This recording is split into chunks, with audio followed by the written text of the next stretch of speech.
నిజాంపేటలో ఉన్నటువంటి సింగర్ కల్పన గారి ఇంటి వద్ద మనం ఉన్నాం. పూర్తిగా ఇది డూప్లెక్స్ హౌస్ అనమాట. ఈ ఇంట్లోనే నిన్న ఇన్సిడెంట్ జరిగింది. అంటే ఇక్కడ ఉన్నటువంటి వాళ్ళకే వాళ్ళ హస్బెండ్ ఇన్ఫర్మేషన్ ఇవ్వడం, ఆ తర్వాత పోలీసులు ఇక్కడికి చేరుకొని పోలీసుల సహాయంతో ఈ డోర్ని కూడా లోపలికి వెళ్ళి డోర్ని బద్దలు కొట్టిన సిచ్యువేషన్ అయితే కనిపిస్తుంది. ఇది పూర్తిగా ఒక డూప్లెక్స్ హౌస్ అనమాట. Ground floor and first floor. So ఇదే డోర్ యాక్చువల్లీ నిన్న ఈ డోర్ని పూర్తిగా బద్దలు కొట్టి లోపలికి వెళ్ళడం అయితే జరిగింది. పూర్తిగా ఈ ఇంటి దగ్గర అంటే ఎక్కువగా ఉండరు కాబోలు, అందుకే పెద్దగా అంటే తిరిగిన దాఖలాలు కానీ ఇట్లా ఏమీ కూడా కనిపించట్లేదు. బికాస్ వాళ్ళు ఉండేది కూడా కేరళలో. సో అప్పుడప్పుడు ఇక్కడ ప్రోగ్రామ్స్ ఉన్నప్పుడు మాత్రమే వస్తూ ఉంటారు కాబట్టి ఇక్కడికి వచ్చి ప్రోగ్రామ్స్ చేసుకొని వెళ్తూ ఉంటారు. అందుకని ఎక్కువ రావడం పోవడం ఉండదు కాబోలు. అందుకే ఇల్లుని చూడొచ్చు, ఇక్కడ టోటల్లీ అంటే ఏం కూడా హ్యాపెనింగ్ కూడా అనిపించట్లేదు. మనం చూడొచ్చు, ఎవరు లేకపోతే ఇల్లు ఎలా ఉంటుంది అంటే పూర్తిగా ఈ ఆకులన్నీ కూడా రాలిపోయిన ఆకులు కావచ్చు, ఇట్లా పూర్తిగా ఎట్లయితే డస్ట్ పట్టి ఉంటుందో అట్లనే కనిపిస్తోంది. సో ఇది ఒక డూప్లెక్స్ హౌస్. ఐ థింక్ ఇది విల్లా, చిన్న మినీ విల్లా. సో 150 yardsలో విల్లా ఉన్నట్టు మనకైతే స్పష్టంగా అర్థమవుతోంది. సో ఈ పక్కన అన్నీ కూడా same okay type of villas మనకు కనిపిస్తున్నాయి, ఇటు కానీ పూర్తిగా. అండ్ ఎదురుగా మనం చూడొచ్చు ఒక పార్క్ కూడా ఉంది. ఎగ్జాక్ట్లీ కల్పన గారి ఇంటి ముంగట కూడా పార్క్ కనిపిస్తోంది. సో ఇది అంటే చాలా ప్రశాంతమైన వాతావరణంలో తన ఇల్లు అయితే ఉన్నట్టు కనిపిస్తోంది. కానీ ఒక్కసారి ఈ ఇంట్లో అంటే కల్పన గారు పూర్తిగా అసలు లేవలేని పరిస్థితిలో ఉన్నారు, అన్కాన్షియస్లో ఉన్నారు అన్న ఇన్ఫర్మేషన్ వచ్చిన తర్వాత పోలీసులు ఈ డోర్ని బద్దలు కొట్టి లోపలికి వెళ్ళారు. సో ఇలాగే లోపలికి వెళ్ళారు. తను అంటే పూర్తిగా అన్కాన్షియస్ అయిపోయింది కాబట్టి పోలీసులు వచ్చి ఈ డోర్ని పగలగొట్టి లోపలికి వెళ్ళి ఆ తర్వాత తనని అంబులెన్స్లో హాస్పిటల్కి తీసుకువెళ్ళిండ్రు. అయితే పూర్తిగా విచారణ అయితే కొనసాగుతోంది. వాళ్ళ హస్బెండ్ నుంచి ఇష్యూస్ ఉన్నాయా, లేకపోతే ఇంకే కారణాల వల్ల సూసైడ్ అటెంప్ట్ చేసింది, ఇట్లా రకరకాల వార్తలు వచ్చాయి. నిన్న ఎప్పుడైతే అన్కాన్షియస్గా పోలీసులు వచ్చి ఆమెను హాస్పిటల్ తరలించినప్పుడు రకరకాల క్వశ్చన్స్ అయితే రేజ్ అయ్యాయి. కానీ కాసేపటి క్రితమే వాళ్ళ అమ్మాయి కూడా వచ్చి మాట్లాడింది. తనకు ఇన్సులిన్కి సంబంధించిన ట్రీట్మెంట్లో భాగంగా కేవలం ఆ ఇన్సులిన్ డోసేజ్ ఎక్కువైంది కాబట్టి తను అన్కాన్షియస్ అయిపోయింది. ఇది ఏమాత్రం కూడా ఆత్మహత్య ప్రయత్నం కాదు, దయచేసి అర్థం చేసుకోండి. కొంచెం డోస్ ఎక్కువైంది కాబట్టి ఆమె అన్కాన్షియస్ అయిపోయింది అన్నటువంటి మాట చెప్పారు. కానీ డాక్టర్స్ వర్షన్స్ కూడా అట్లాగే ఉంది కొంతవరకు. డాక్టర్ ఏం చెప్పారు అని అంటే పూర్తిగా ఆమె స్టమక్ని తీసుకురాగానే స్టమక్ మొత్తం క్లీన్ చేసేసాం, ఆ తర్వాత కొంత వెంటిలేటర్ ఇచ్చి స్టేబుల్ చేసాం, ఇప్పుడు మాత్రం తను స్టేబుల్గా ఉంది అన్నటువంటి మాట కూడా డాక్టర్స్ చెప్పిన పరిస్థితి. ఇంకా కూడా సింగర్ కల్పన హాస్పిటల్లోనే ట్రీట్మెంట్ తీసుకుంటున్నారు, బాగానే రెస్పాండ్ అవుతున్నారు, తను మాట్లాడగలుగుతుంది అనేది కూడా డాక్టర్స్ చెప్పారు. అండ్ డేంజర్ జోన్ ఏమీ కూడా లేదు, డేంజరస్ సిచ్యువేషన్లో అయితే ఏమీ లేదు, చాలా నిలకడగా ఉంది అన్నటువంటి మాట కూడా చెప్పారు. అండ్ ఇక్కడ మనం అబ్జర్వ్ చేసినప్పుడు పైన మనకు ఒక బ్యానర్ కనిపిస్తోంది. అదేంటి అంటే Kalpana Raghavender's music academy local training classes theory and practicals in Carnatic and western classic music, western classic theory exam or both, Trinity College of London TCL and the Royal School of Music ABRSM syllabuses, online classes available for all overseas learners. అంటే తను ఇక్కడ ఉండి కూడా ఈ మ్యూజిక్కి సంబంధించిన classes కూడా నిర్వహిస్తున్నారు తను.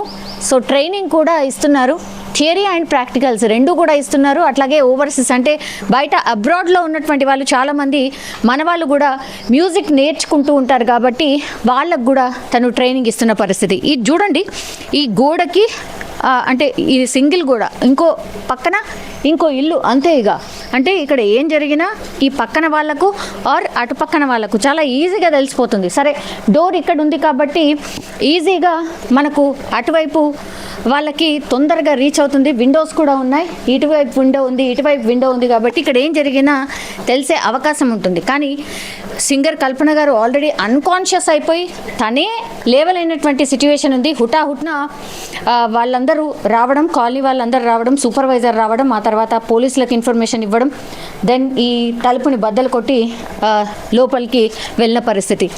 ఐ డోంట్ నో ఇట్లా చూస్తే ఏమైనా ఏర్పడుతుందో లేదో, but no nothing we can see. Transparent glasses అయితే కాదు, లోపల మరి ఎలా ఉంది, ఇల్లు ఏంటి అనేది. ఇది డూప్లెక్స్, పక్కా డూప్లెక్స్ హౌస్, బట్ ఎవరు కూడా మేడ్ అయితే ఎవరు లేరు. ఐ థింక్ రెగ్యులర్గా ఉండరు కాబట్టి మేడ్ కూడా ఎవరిని పెట్టుకోలేదు అనుకుంటా. బట్ గాడ్స్ గ్రేస్ అండ్ అందరూ సింగర్స్ నిన్న ఎప్పుడైతే కల్పన గారు హాస్పిటల్లో జాయిన్ అయ్యారో అప్పటి నుంచి కూడా అందరు సింగర్స్ వచ్చి ఆమెను పరామర్శించడం, కోలుకోండి అని చెప్పడం, ఇదంతా కూడా జరిగింది. ఒకసారి అవుట్లుక్ చూద్దాము, ఇంటి బయట ఎట్లా ఉంది, ఆవరణ ఏంటి అనేది మనం చూద్దాం. పూర్తిగా ఇల్లు ఇది 43, విలా నెంబర్ 43 అన్నమాట. కల్పన గారి ఇల్లు వచ్చేసి ఇది. సో పైనకి మనం ఆ స్టెప్స్ దాన్ని కూడా మనం చూడొచ్చు, మొత్తం అప్ స్టేజ్కి వెళ్ళేటటువంటి స్టెప్స్ అవి. సో మరి ఆత్మహత్య ప్రయత్నమా, లేకపోతే నిజంగానే డోస్ ఎక్కువైపోయి తను అట్లా అన్కాన్షియస్ అయిపోయారా, స్ట్రెస్లో ఉన్నారు అనేటువంటి మాట కూడా చెప్పింది. మరి ఎట్లాంటి స్ట్రెస్లో ఉన్నారు ఏంటి అనేది మనకైతే తెలియదు. బట్ ఇది అవుట్లుక్ ఆఫ్ విల్లా, కల్పన గారి ఇల్లు ఇది అన్నమాట. పూర్తిగా బయట కూడా కొంత ప్లాంటేషన్ ఉంది, అంటే చెట్లు పెట్టుకొని ఉన్నారు, ఇటు కానీ అటు కానీ చెట్లను కూడా పెట్టుకుని ఉన్నారు. అండ్ ఈ వాతావరణం కూడా అంటే ఎంత ప్రశాంతమైనటువంటి ప్లేస్లో ఇల్లు కొనుక్కున్నారు అంటే చాలా పీస్ఫుల్గా ఉంది. ఒకటేంటంటే బై గాడ్స్ గ్రేస్ తనకైతే హెల్త్ వైజ్గా ఎట్లాంటి ఇష్యూస్ అయితే లేవు, ఇప్పుడు బాగానే కోలుకుంటున్నారు. అండ్ ఒకవేళ నిజంగానే ఇది ఆత్మహత్య ప్రయత్నం కాకపోతే ఇంకా ఇంకా చాలా చాలా హ్యాపీ. అందరికీ కూడా ఎవరైతే కల్పన అభిమానులు ఉన్నారో వాళ్ళందరికీ కూడా హ్యాపీయెస్ట్ న్యూస్ అని కూడా అనుకోవచ్చు.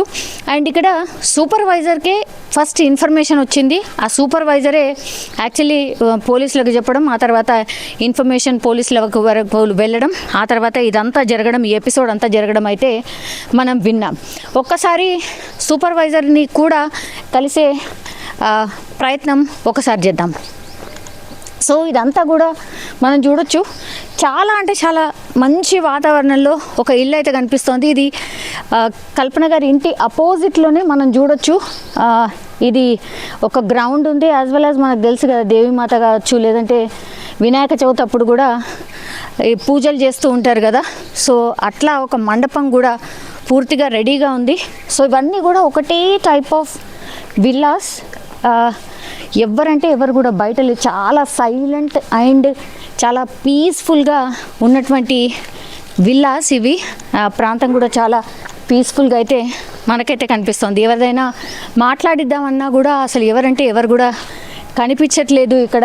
సో పూర్తిగా సైలెంట్గా ఉంది. ఇది మెయిన్ గేట్. యాక్చువల్లీ మనం ఒక్కసారి ఈ మెయిన్ గేట్ దగ్గరికి వెళ్ళి మాట్లాడించే ప్రయత్నం చేద్దాం. ఇతనే సూపర్వైజర్. సో సూపర్వైజర్ మరి ఎట్లాంటి ఇన్ఫర్మేషన్ ఇచ్చిండ్రు,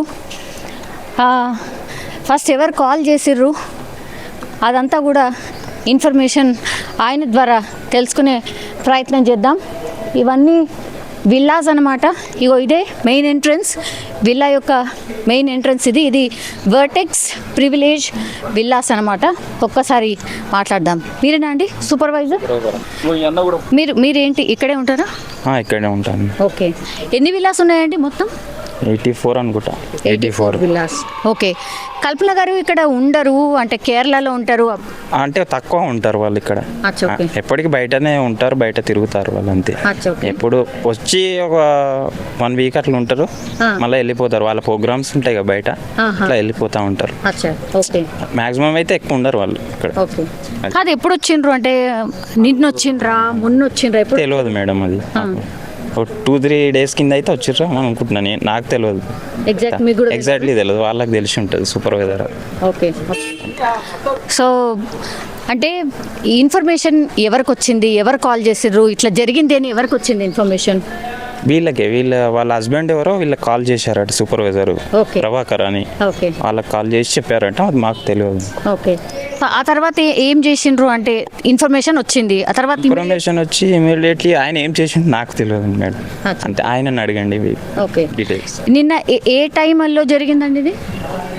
4:30 టైంలో అనుకుంటున్నాను నేను. 4:30 టైంలో జరిగింది.